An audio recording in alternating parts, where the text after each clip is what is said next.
100 سال پہلے تقریباً 6 ہفتے کے فرق سے منہدم ہوئے. ایک نے 77 سال عمر پائی جس کو ہم الطاف حسین حالی کہتے ہیں، اور دوسرے نے 57 سال عمر پائی جن کو ہم شبلی نعمانی کہتے ہیں.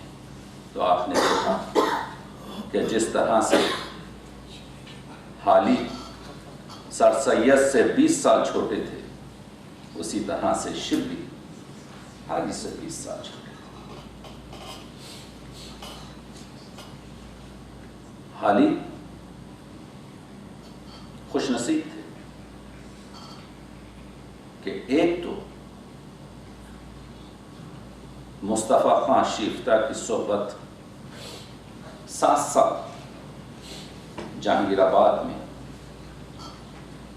ضلع بلند شہر کے کام کیا. اتالیق بن کر مصطفیٰ خان شیفتہ کے چھوٹے بیٹے کو پڑھاتے تھے، اور اسی توسط سے غالب کے شاگرد ہوئے. بہت کم لوگوں کو معلوم ہے کہ حالی پہلے جو تخلص کرتے تھے وہ خستہ نام، تخلص غالی پہلے خستہ، پھر اس کو بعد میں غالی نے حالی میں تبدیل کیا. اور شیفتہ میں نے بھی حسرتی کے نام سے فارسی میں شاعری کی ہے. ان چیزوں کو ہم جانتے ہیں اس لیے کہ آپ دیکھیے سر سید کو سر سید غالب نے کیا. ہم نے اس پہ گفتگو کی. اگر اپنے آئین اکبری پڑھا اس میں 38 اشعار کی وہ مثنوی پڑھی جو آئین اکبری میں شامل نہیں کی سر سید نے، اور سر سید کو کہا کہ تجھ جیسا عقل مند، تجھ جیسا شارپ انسان، تجھ جیسا عظیم شخصیت یہ بیکار کام کر رہا ہے. جا کر انگلستان میں دیکھ کس طریقے سے وہاں پر آئین اکبری جو 400 سال پرانی ہے وہ آئین تو کچھ نہیں ہے. آئین انگلستان دیکھ، آئین ترقی پسند اولین شاعر جو اردو میں گزرا ہے اس کا نام ہے مرزا اسد اللہ خان خالد. اس ایک مثنوی کے بعد سر سید نے کبھی ویسے کام نہیں کیے جو پہلے کرتے تھے. اس کے بعد جو کام کیا تو تہذیب الاخلاق جاری کیا، اس کے بعد جو کام کیا تو محمدن ایجوکیشنل سوسائٹی بنائی، اس کے بعد جو کام کیا سائنٹیفک سوسائٹی بنائی، اس کے بعد جو کام کیا تو اپنے اطراف ایک احباب کا، جس کو احباب خمسہ یا اربع کہتے ہیں، ایک ایسا گروہ جمع کیا جس میں شبلی تھا، جس میں ڈپٹی نذیر احمد تھا، جس میں محمد حسین آزاد تھا، جس میں الطاف حسین حالی تھا، جس میں ذکاء اللہ شخصیت تھی.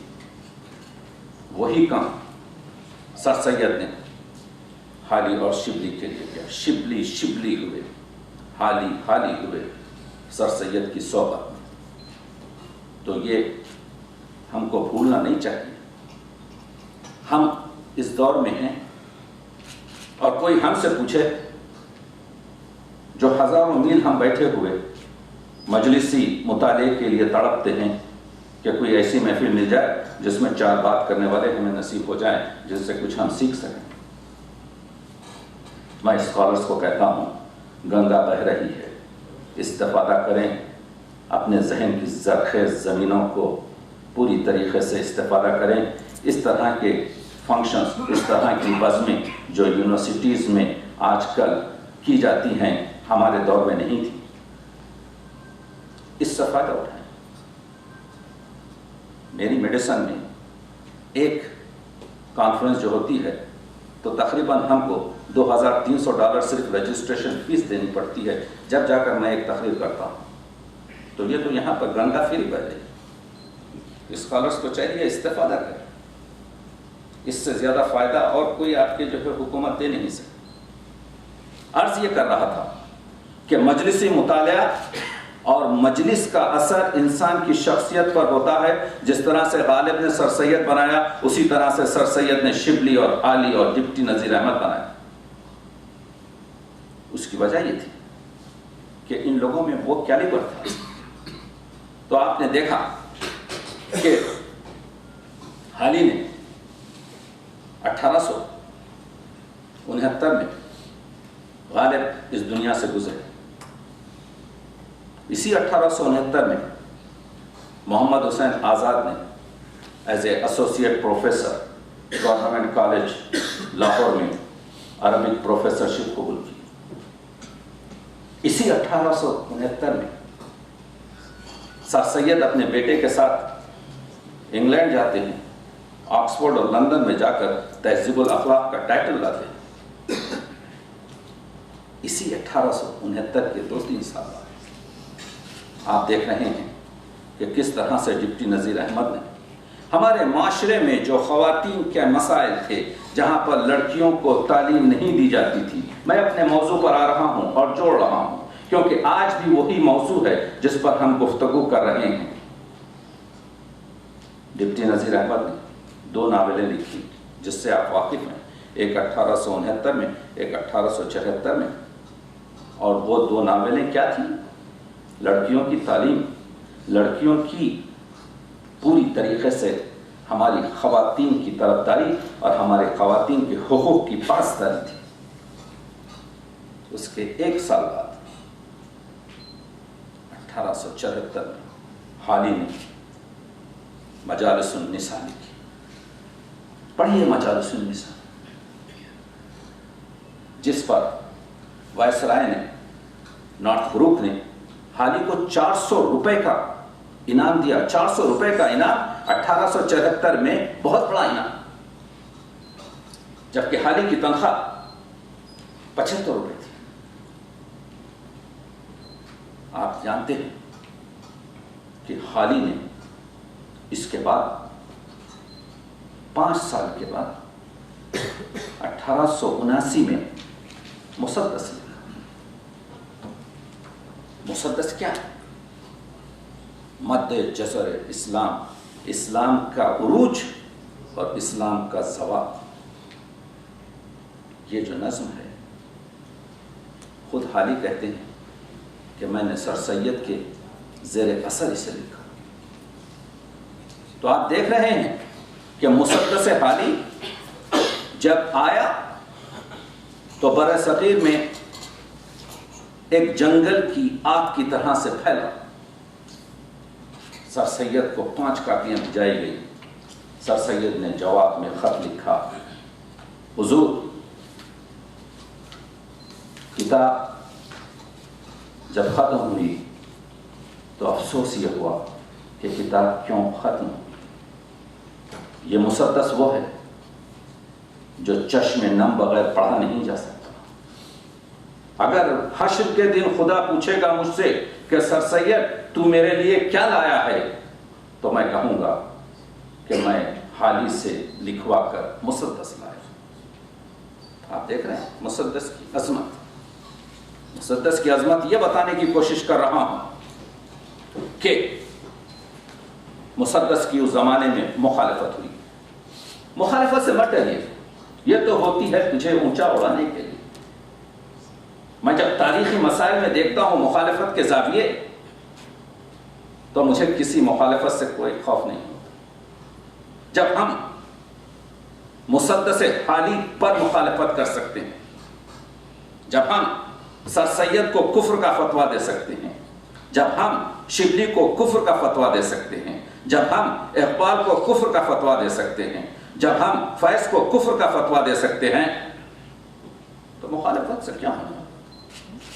مخالفت ہوئی شدت, لیکن مخالفت دبی اور حالی نے ضمیمہ لکھا. آؤں گا اس پر. 1869 میں جب غالب کا انتقال ہوا تو لوگوں نے غالب کے گزرنے پر نظمیں لکھی, خطات لکھے, تاریخ وفات لکھی. حالی نے بھی ایک مرثیہ لکھا. اس کے چند شعر سنیے. اس وجہ سے مجھے پسند ہے, دل سے جو بات نکلتی ہے. آپ کو معلوم ہے اقبال نے یہ جملہ کہاں سے لیا؟ یہ مصرع 30 سال پہلے سر سید نے لکھا تھا ایک خط. دل سے جو بات نکلتی ہے دل میں بیٹھ جاتی. بڑے لوگوں کی چھوٹی بات بھی بڑی ہوتی. بلبل ہند مر گیا ہے ہاتھ. کچھ شعر سنا رہا ہوں کیونکہ یہ بہت طولانی ہے. جس کی تھی بات بات میں ایک بات، نقطہ داں نقطہ سنج نقطہ شناس، پاک دل پاک ذات پاک صفات، اس کے مرنے سے مر گئی دلی. خواجہ نوشا تھا اور شہر برات، ایک روشن دماغ تھا نہ رہا، شہر میں ایک چراغ تھا نہ رہا.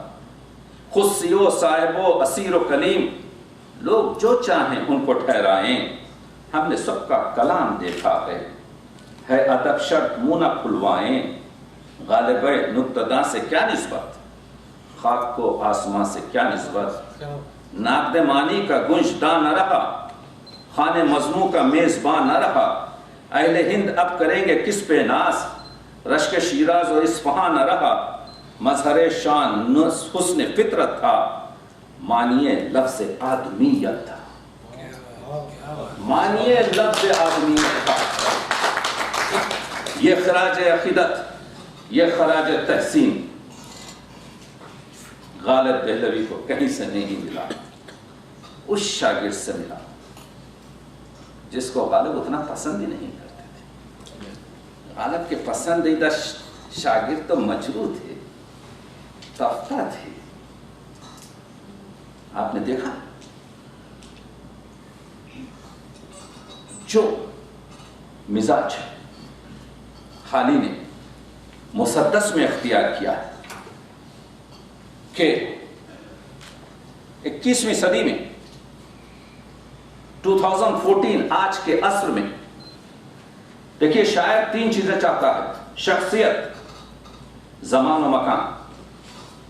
مجھے ایسا محسوس ہوتا ہے جب مسدس حالی پڑھتا ہوں تو جیسے اسی دن کے لیے لکھا گیا.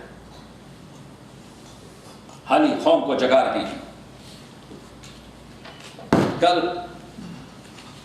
کون تھے آج کیا ہو گئے تم، ابھی جاگتے تھے ابھی سو گئے تم. جہاز ایک گرداب میں پھنس رہا ہے، پڑا جس سے جوخوں میں چھوٹا بڑا ہے. بچو گے نہ تم اور ساتھی تمہارے، اگر ناؤ ڈوبی تو ڈوبیں گے سارے. پھر کہتے ہیں کہیں اور نظم میں: ہندو سے لڑیں نہ غرب سے بیر کریں، شر سے بچیں اور شر کے عوض خیر کریں. ہو ہندو ہو مسلمان اس میں یا ہندو، بدھ مذہب ہو یا کہ ہو برہمو، جعفری ہوئے یا کہ ہو حنفی، جین مت ہوئے یا ہو ویشنوی. سب کو میٹھی نگاہ سے دیکھو، سمجھو آنکھوں کی پتلیاں سب کو. آج جو دنیا ہماری فریگمنٹڈ ہے، ٹکڑے ٹکڑے ہے، اختلاف اور تفاوت میں، آج مسدس حالی اردو زبان کی جانب سے تحفے میں پیش کیا جا سکتا ہے. آج اتفاقاً ہماری یہ پیاری اور رومانسی زبان عربی، فارسی اور انڈونیشی کے ساتھ اردو بھی ٹیررسٹ کی زبانوں میں شامل ہے. میں ان ملکوں سے تعلق رکھتا ہوں. میں ڈیوڈ میتھیوز سے بات کر رہا تھا، میرا خاص دوست ہے لندن میں. پروفیسر سے میں کہہ رہا تھا کیا کر رہے ہو آج کل؟ کہنے لگے میں گوروں کو اردو پڑھا رہا ہوں.